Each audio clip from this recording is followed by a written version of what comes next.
1985ல் வெறும் 2 விமானங்களை மட்டும் வச்சு ஆரம்பிக்கப்பட்ட எமிரேட் ஏர்லைன்ஸ் நிறுவனம் உலகத்திலேயே ரொம்ப மரியாதைக்குரிய வளர்ச்சி அடைஞ்சிட்டு வர விமான சேவைகளில் எமிரேட் ஏர்லைன்ஸ் விமான சேவையும் ஒன்று. இன்னைய தேதிக்கு எமிரேட் ஏர்லைன்ஸ் நிறுவனத்தின் சொத்து மதிப்பு பார்த்தோன்னா சுமார் $58 பில்லியன் இருக்குது. ஸோ நாம் இன்றைக்கி இந்த வீடியோவில் எமிரேட் ஏர்லைன்ஸ் நிறுவனத்தை பற்றி தான் பார்க்க போகிறோம். அதனால் வீடியோ ஸ்கிப் பண்ணாமல் தொடர்ந்து பாருங்கள். நான் சதீஷ், நீங்கள் பார்த்துக்கிருக்கிறது சதீஷ் எஸ்டுடி யூடியூப் சேனல். முதலாவது ஆரம்பத்தில் 1903 தான் ரைட் சகோதரர்கள்னு சொல்லப்படுற 2 சகோதரர்களால் விமானம் அப்படின்ற ஒன்று கண்டுபிடிக்கப்பட்டுச்சு. இது சுமார் வானத்தில் 12 வினாடிகள் பயணம் செஞ்சு மக்கள் அனைவரையும் என்ன செஞ்சிச்சுன்னா ஆச்சரியத்திற்குள்ளாச்சுன்னு தான் சொல்லணும். ஏன்னா அது நாள் வரைக்கும் மனிதர்களாகிய நாம் 2 விதமான மார்க்கங்களை தான் பயன்படுத்திக்கிட்டு இருந்தோம். முதலாவது, ஒரு இடத்துல இருந்து இன்னொரு இடத்துக்கு போகணுன்னா நாம் முதலாவதாக பயன்படுத்தின மார்க்கம் என்னென்னு பார்த்தோம்னா தரைவழி மார்க்கமாக தான் இருந்துச்சு. இரண்டாவதாக நாம் கடல் வழி மார்க்கங்களை பயன்படுத்த ஆரம்பித்தோம். அந்த ஒரு காலகட்டங்களில் இந்த 2 விடயங்களும் தான் மக்களுக்கு ரொம்ப பரிச்சயமாகவும் இருந்துச்சு. இப்படி இருக்கும்போது உலகத்தின் முதலாவது வணிக விமானமானது 1914ஆம் ஆண்டு தம்ப வெரிகுடா என்ற இடத்துல 23 நிமிடங்கள் அதன் பயணத்தை ரொம்பவும் சக்ஸஸ்ஃபுல்லாக என்ன செய்யுதுன்னா முடியுது.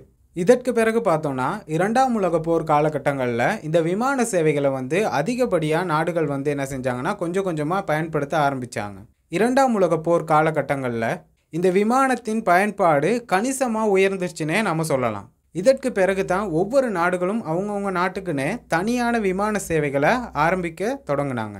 இந்த சந்தர்ப்பத்தில் தான் 1985ல் துபாய் எமிரேட் ஏர்லைன் நிறுவனம் அப்படின்ற ஒரு விமான நிறுவனத்தையும் தொடங்குறாங்க. அந்த காலகட்டத்தில் போயிங் 737 அப்படின்ற ஒரு விமானமும் ஏர்பஸ் A300 அப்படின்ற ஒரு விமானமும் தான் எமிரேட் ஏர்லைன் நிறுவனத்துக்கிட்ட காணப்பட்டுச்சு. இந்த 2 விமானங்களும் எமிரேட் ஏர்லைன் நிறுவனத்தின் வளர்ச்சிக்கு ரொம்ப பெரிய வகையில் ஒரு உந்துகோலாக இருந்திருக்கு. அந்த ஒரு காலப்பகுதிகளில் துபாய் எமிரேட் ஏர்லைன் நிறுவனமானது அவங்களோட நிறுவன சேவையை விரிவுபடுத்துறதுக்காக பல நாடுகளோட என்ன செய்கிறாங்கன்னா அவங்களோட விமான சேவையை இணைச்சிக்கிறாங்க. உதாரணத்துக்கு சொல்ல போனோன்னா எமிரேட் ஏர்லைன்ஸ் நிறுவனமும் ஸ்ரீலங்கா ஏர்லைன்ஸ் நிறுவனமும் இணைஞ்சு செயற்பட்ட ஒரு காலப்பகுதின்னு கூட நம்ம சொல்லலாம். ஒரு நாட்டின் விமானத்துறை வளர்ச்சி அடையும் போது அது அந்த தனித்துறை சார்ந்தது மட்டும் இல்லாமல் அந்த நாட்டின் பொருளாதாரத்தையாக இருக்கட்டும், சர்வதேச வர்த்தகம் மற்றும் சுற்றுலாத்துறைக்கு, அது மட்டும் இல்லாமல் வேலை வாய்ப்புகளை அதிகமாக ஏற்படுத்தக்கூடிய காரணிகள்லையும் இந்த விமானத்துறையின் தாக்கம் ரொம்ப பெரியதாக இருக்கும். இப்போதைக்கு எமிரேட் ஏர்லைன் நிறுவனமானது உலகத்தில் இருக்க 6 கண்டங்கள்லையும் 150 இடங்களுக்கு மேற்பட்ட இடங்கள்லையும் சுமார் 3600 விமானங்கள் மூலம் அதன் சேவைகளை தொடர்ந்துக்கிட்டு தான் இருக்குது.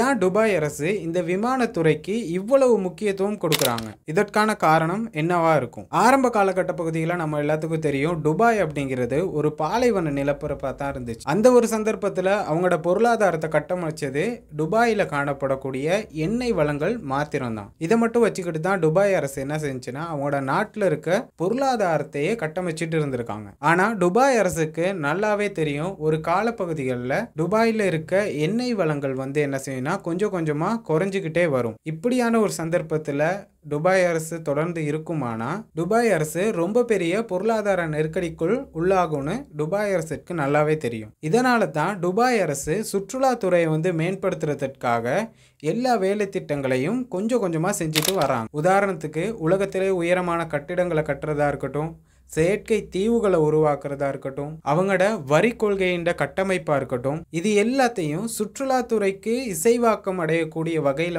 என்ன செய்கிறாங்கன்னா துபாய் அரசு கொஞ்சம் கொஞ்சமாக கட்டமைச்சுக்கிட்டே வர்றாங்க. ஏன்னா குறிப்பிட்ட ஒரு காலப்பகுதிக்குள்ள சுற்றுலா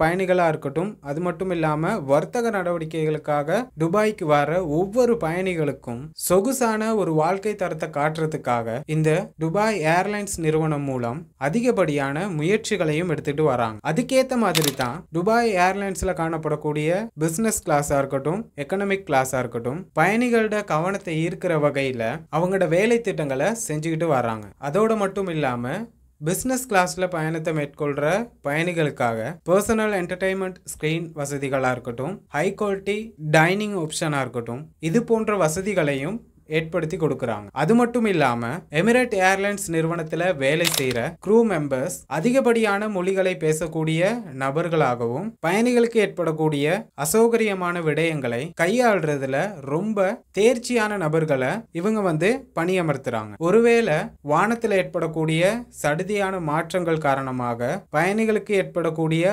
அசௌகரிய நிலைகளை, அது மட்டும் இல்லாம அவங்களுக்கு தேவைப்படக்கூடிய முதலுதவி சேவைகளையும் செய்யக்கூடிய வகையில இந்த க்ரூ மெம்பர்ஸ்க்கு தேவையான அனைத்து பயிற்சிகளும் வழங்கப்படுதுன்னு சொல்றாங்க. இப்படி ஒரு 5 ஸ்டார் ஹோட்டலை விட அதிகப்படியான வசதிகளை வச்சிருக்க எமிரேட் ஏர்லைன்ஸ் நிறுவனத்தை பத்தி உங்களுடைய கருத்துக்களை கமெண்ட் செக்ஷன்ல பதிவு பண்ணுங்க. வீடியோ பிடிச்சிருந்துச்சுன்னா லைக் பண்ணுங்க. நான் அப்லோட் பண்ற வீடியோ உங்களுக்கு சேரணும்னா சதீஷ் எஸ்டுடியோ யூடியூப் சேனலை சப்ஸ்கிரைப் பண்ணி வச்சுக்கோங்க. தேங்க்யூ ஃபார் வாட்சிங்.